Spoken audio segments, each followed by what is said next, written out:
edge Yo, we're back, researchers. boys, with vlog number 3, bro. Seeing Blippi. Friday 10 to 4. It's on the 6th floor. You need to access the library and stuff. What's good, mates? You want gloves? Hi. You have your gloves. This one? Yeah, perfect. I also have gloves. You like my gloves? It's my good quality. I have gloves. I have gloves.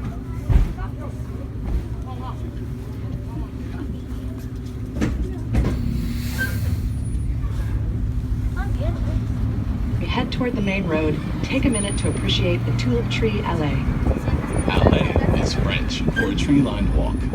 These are tulip trees, named for the green and yellow springtime flowers that resemble tulips.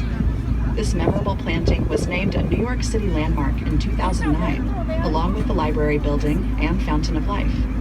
According to garden lore, the tulip trees planted here came from a single mother tree, which is the largest tree in the allée, and is just one of the thousands of trees across the landscape that are older than the garden itself.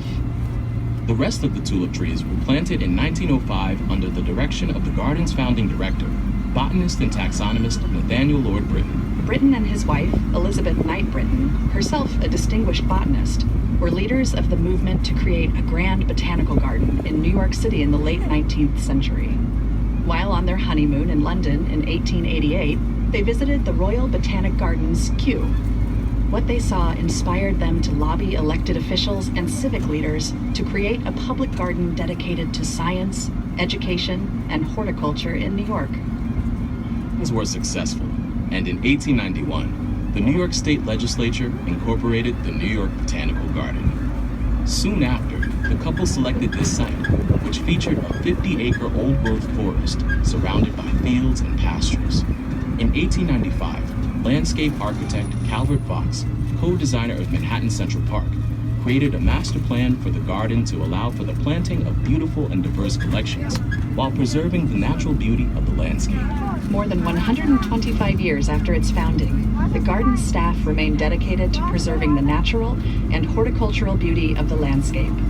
They care for thousands of mature trees, plant hundreds of thousands of bulbs, annuals, and perennials, mow 75 acres of turf, and clip a mile of hedges to maintain this green oasis in the middle of New York City.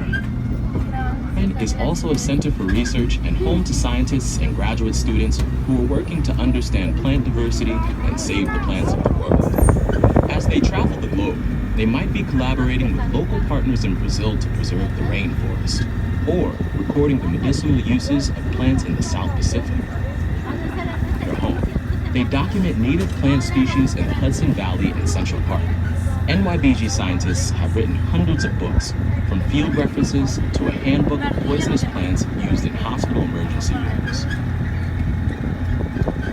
Our scientists work in the garden's Pfizer Plant Research Laboratory and the William and Linda Steer Herbarium. The Steer Herbarium is the second largest herbarium in the world. It houses approximately 8 million dried, pressed plant specimens, including some dating to the 1700s, which are used by scientists to identify new species and document where plants grow. Hey, this area is called Twin Lakes. A century ago, people used to flock here to swim in summer and ice skate in winter.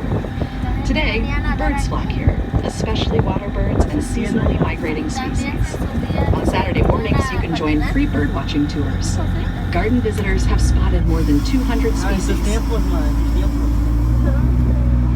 To cross the Bronx River, originating in Westchester County and extending 23 miles to the East River, it is the city's only freshwater river. Once lined with factories and mills, it became very polluted.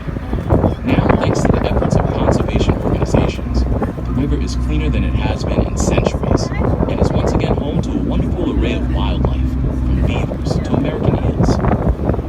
Upstream from here, the Bronx River cuts a dramatic gorge through the 50-acre Thane Family Forest, the largest surviving stand of uncut first-growth forest in New York City. Since its founding, the garden has preserved the forest in its natural state, but over the centuries it has suffered from the impacts of human activity and invasive non-native species. To ensure the forest remains healthy, the garden has implemented a program of